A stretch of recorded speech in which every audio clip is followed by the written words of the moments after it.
Alhamdulillah, syukurillah, wa nikmatillah. Alhamdulillah, hari ini Minggu tanggal 1 November 2020 kita berjumpa lagi dalam live Talkshow Suara Merdeka. Bagaimana kita menghadapi COVID, bagaimana kita melihat Corona ini. Hari ini kita kedatangan tamu yang sangat spesial. Beliau adalah Bapak Hardi. Beliau Ketua Basarnas, Koordinator Basarnas Wonosobo. Nah, nanti biar beliaunya sendiri yang memperkenalkan diri. Nah, yang kedua pembicara kita adalah Bapak Muhammad Noval SE, seorang lurah atau kepala desa di Pecapehan, Tegal. Tema kita sore ini menjaga masyarakat tetap sehat. COVID bukan kiamat. Untuk hal ini maka layaknya kita memperkenalkan diri. Saya sendiri Ahmad Rifki dari suaramerdeka.com.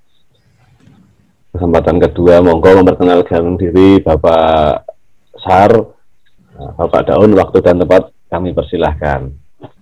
Baik, terima kasih Mas Rifki atas waktunya. Selamat sore juga buat Pak Lurah memperkenalkan diri. Selamat sore juga. Amanul Rijal, saya koordinator pos Basarnas Wonosobo. Dalam hal ini itu wilayah kerjanya Wonosobo, Banjarnegara, dan Temanggung. Begitu perkenalannya. Untuk sore hari ini kita ngobrol santai terkait dengan COVID bukan kiamat.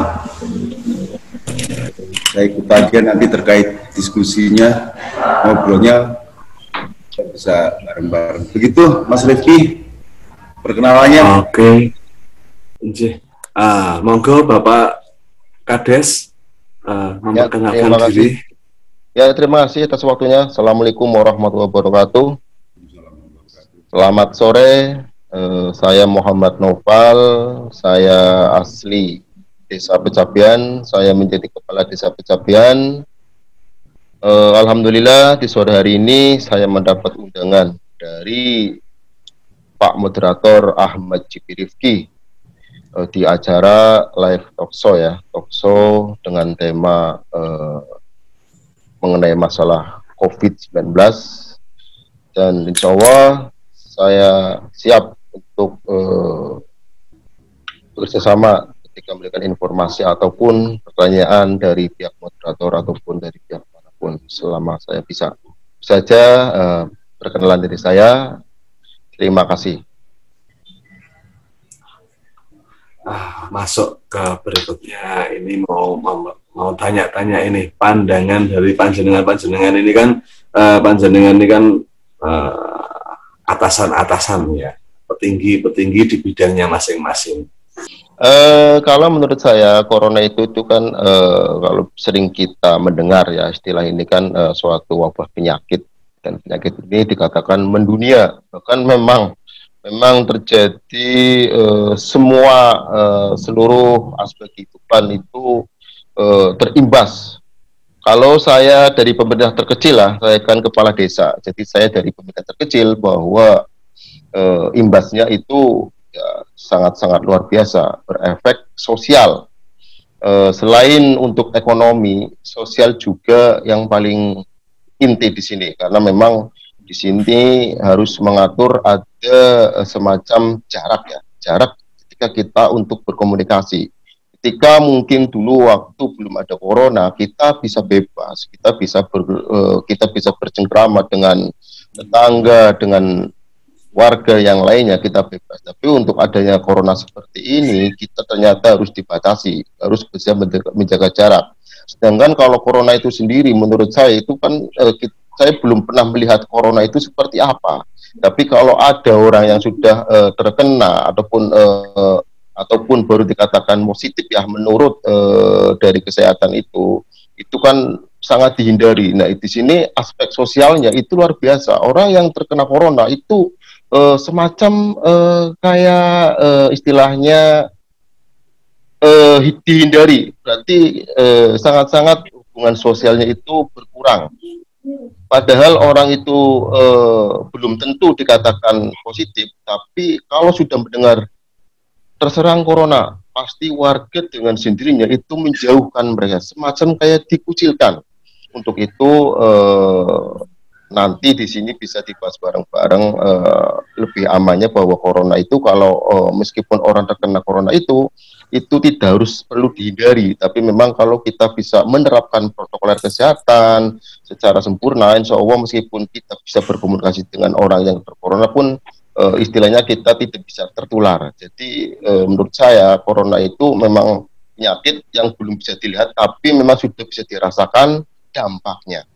Hampir sama dengan Pak Lurah ya. Saya kira virus corona ini dari awal tahun 2020 ini kan sudah menjadi wabah di seluruh dunia. Secara tanda gejala saya kira sudah paham semua. Hari ini pun ada namanya Jugur Budoyo. Jadi yang dilaksanakan oleh Dinas Kebudayaan dan Pariwisata Wonosobo itu mereka ada pameran tapi dengan protokol dan virtual. Tetap dilaksanakan tapi menggunakan protokol kesehatan yang ketat. Jadi kami selama ini terus membantu pemerintah Kabupaten Wonosobo untuk mencegah berkembangnya penularan virus COVID-19 ini. Kami Basarnas Wonosobo dengan relawannya itu siap 24 jam. Jadi dengan TNI Polri, kami dengan Kodim, dengan Polres itu kalau penegakan protokol kesehatan terkait masker kami juga ikut.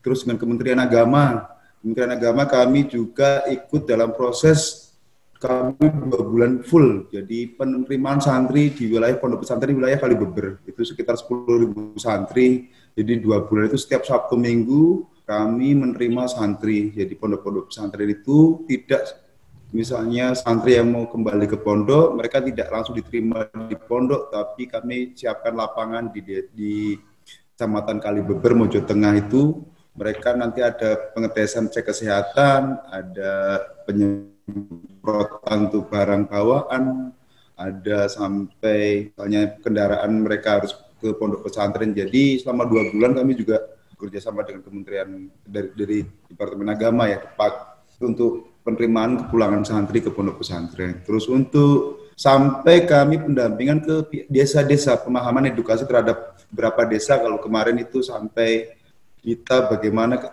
untuk perekonomian mandiri desa ketika kondisi COVID ini terus harus secara perekonomian harus berhenti, apa yang harus mereka lakukan secara mandiri, sampai misalnya kita diskusi terkait dengan bagaimana setiap rumah ada sayur-sayuran yang ditanam untuk sebagai ketahanan pangan, sampai kita diskusinya sampai ke sana. Misalnya kita pendampingan di desa Melandi itu sampai kita ke masyarakat, ke kepala desa, kita diskusi bagaimana untuk ketahanan pangannya, terus bagaimana barter, misalnya wilayah Dieng Raya itu punya misalnya kentang, terus nanti barter dengan wilayah bawah, Selo Mertua, Salak, sampai begitu agar tetap perekonomian masih tetap terus berjalan.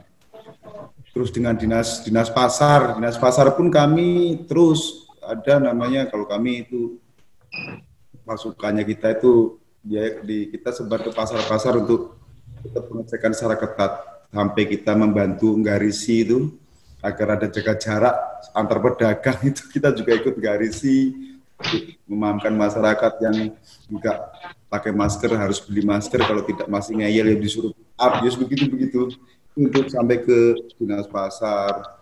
Terus dengan kementerian, dengan perhubungan juga sama untuk penegakan protokol untuk jam malam, misalnya pedagang dia hanya kalau di Wonosobo sampai jam 22.00 mereka harus tutup.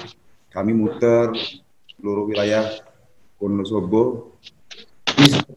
Mas Rifki, jadi semua unsur yang memang kami bisa masuk, kami masuk. Celah-celah mana yang memang di pemerintah, misalnya kayak penyemprotan, disinfektan, kami juga ikut. Pasar-pasar kita semprot, terus tempat ibadah juga kita semprot. Jadi sampai ke penyemprotan disinfektan juga kami ikut. Sampai tadi pendampingan ke masyarakat terkecil, misalnya ada yang menikah, terus ngadain pengajian kayak kemarin sebelum ini yang tadi malam kan sunatan masal, sebelum ini juga ada dari warga yang minta pendampingan protokol kesehatan karena mau ada pengajian kecil, mereka dari Koramil perizinan, dari Polsek perizinan, tapi butuh pendampingan protokol kesehatan. Juga kita dampingi, mohon izin. Selain tugas utama kami pencarian dan pertolongan, kalau ada musibah kita turun, ketika kondisi seperti ini ada COVID pun kami siap membantu 24 jam dengan relawan yang ada, potensi SAR kami di Wonosobo. Gitu Mas Rifki. Masyarakat panjenengan ini patuh nggak sih sama protokol kesehatan? Biasa yang namanya masyarakat ada yang percaya ataupun tidak. Intinya kalau mereka belum terkena ya berarti dia tidak percaya, kalau sudah yang terkena baru dia percaya. Tapi yang pasti kami selaku Desa Pecabian itu terus untuk mensosialisasikan bahwa bahayanya apa yang dikatakan corona tersebut. Jadi kami tetap berusaha seperti pelayanan di desa itu pun wajib mengenakan masker ketika masuk ke balai desa. Itu wajib. Kalaupun tidak memakai masker, terpaksa tidak akan kami layani. Kami suruh pulang untuk mengambil masker.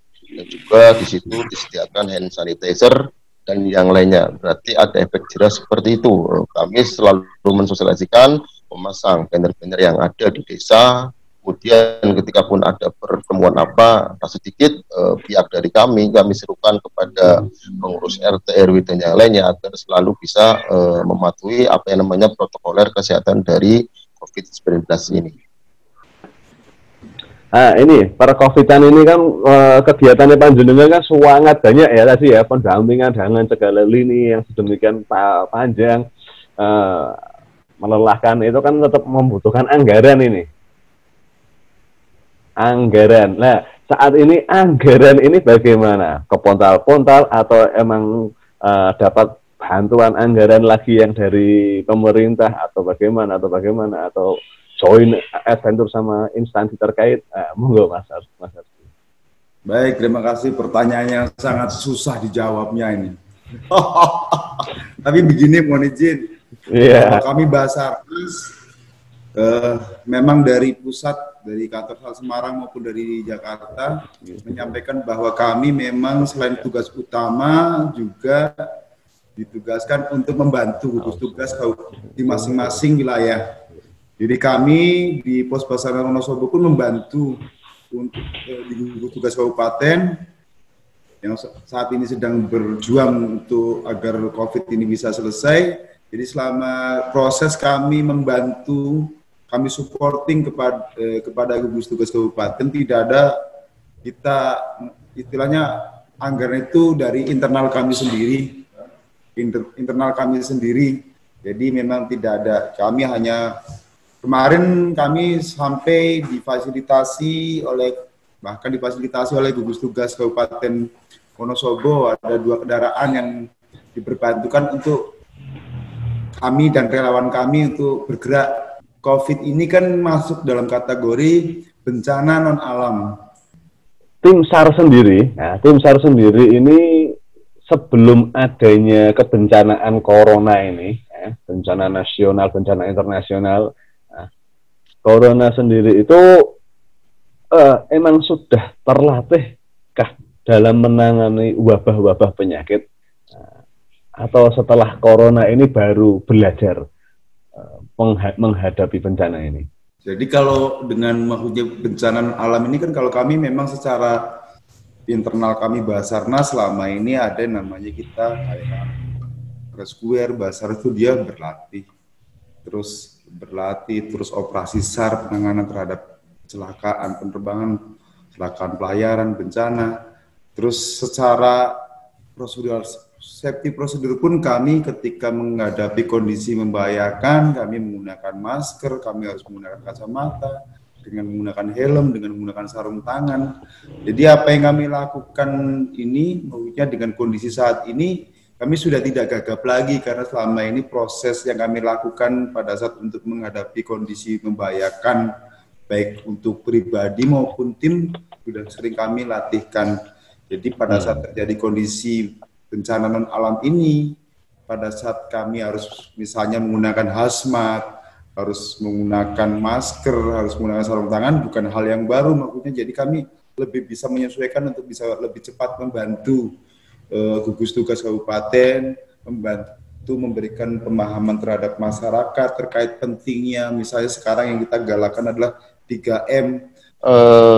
Mengenai langkah kami dari pemerintah Desa Pecapian, bahwasanya untuk menekan laju dari peningkatan corona itu kepada masyarakat, yang pertama tadi setelah saya jelaskan bahwa sosialisasi itu jangan pernah sungkan-sungkan, baik dari kami pemerintah desa maupun dari teman-teman satgas di desa sendiri, dan juga dari RT RW ataupun lembaga lain, agar selalu mensosialisasikan tentang bahaya COVID dan juga tentang protokoler kesehatan dari COVID-19 ini. Kemudian kami tadi seperti yang dikatakan oleh teman Basarnas, 3M itu juga perlu kami istilahnya mengingatkan pada masyarakat bahwa kita selalu menyerukan untuk cuci tangan, menjaga jarak, pakai masker, dan yang lainnya yang berkenaan mengenai protokoler kesehatan. Adapun kalau mengenai masalah berkerumun, itu kami pun sampai saat ini pembatasan ada, tapi tidak begitu kami terlalu dibatasi. Yang penting selama mereka masih mematuhi dengan protokoler kesehatan, monggo. Jadi kami tidak seperti dulu waktu pertama kali di awal sebelum Ramadan, kami memang melakukan lockdown lokal di mana jam tertentu satu desa hanya dibuka satu pintu, dan kegiatan apapun kami istilahnya itu diminimalisir. Jadi seperti itu. Dan yang sekarang ini kami lakukan juga seperti Jowo Tonggo, tiap RW pun sudah mulai untuk dibentuk. Barangkali ada yang terkena nanti bisa menerapkan Jowo Tonggo yang ada, itu per RW ya, penerapannya sekadar per RW. Yang lainnya lagi kami juga selalu bersama dengan pihak-pihak dari instansi kayak dari kesehatan, karena memang di sini ada puskesmas. Jadi kalau misalkan di sela-sela waktu ada semacam posyandu juga, agar selalu untuk bersosialisasi kepada warga sekitar yang memang sekarang ini sering terjadi berkerumun, itu selalu disosialisasikan. Mengenai masalah bantuan, memang dari bantuan pemerintah itu memang banyak yang turun ya. Bantuan itu ada beberapa jenis, baik yang berupa sembako ataupun yang berupa dana tunai. Kalau dari desa sendiri itu adanya BLTDD yang memang diperkenankan untuk warga yang memang terdampak COVID. Kalau dibilang terdampak COVID itu semua terdampak, tapi pun kami melihat dari orang-orang yang memang layak mendapatkannya. Dan juga yang pastinya yang mendapatkan BLTDD ini itu yang belum mendapatkan bantuan lain. Bantuan itu kalau nggak salah itu ada 6 jenis, yaitu yang pertama itu APBD 1, yaitu sembako yang bantuannya itu bersumber dari provinsi. Kemudian ada APBD 2, berupa sembako yang bersumber dari kabupaten. Kemudian ada BLTDD itu dari dana desa. Kemudian ada BLT Pos itu bersumber dari APBN, yaitu dari pusat yang melalui kantor pos. Kemudian ada bantuan sembako COVID, itu yang datang sembako itu sumbernya pun dari pusat. Jadi banyak aneka ragam bantuan-bantuan ini, dan alhamdulillah di Pecapian sendiri hampir semuanya memang dengan yang kriteria tertentu itu yang layak itu mendapatkan, namun belum bisa merata ke seluruhnya. Kalau dibuka pintu lagi untuk bantuan ini, ya kami berharap kalau ada lagi silakan, kalau memang tidak semuanya itu bisa menerima bantuan ini karena memang keterbatasan dari bantuan tersebut. Jadi seperti itu, dan alhamdulillah semuanya lancar, tepat sesuai dengan sasaran. Pak Lurah, Ya. Tanya Pak, di tingkat kelurahan, apakah program Jogo Tonggo ini bisa berjalan dengan baik? Pertama, yang kedua, bagaimana kegotong royongan masyarakat di kampung sebelum, saat, dan setelah pandemi COVID-19 ini? Monggo Pak Lurah.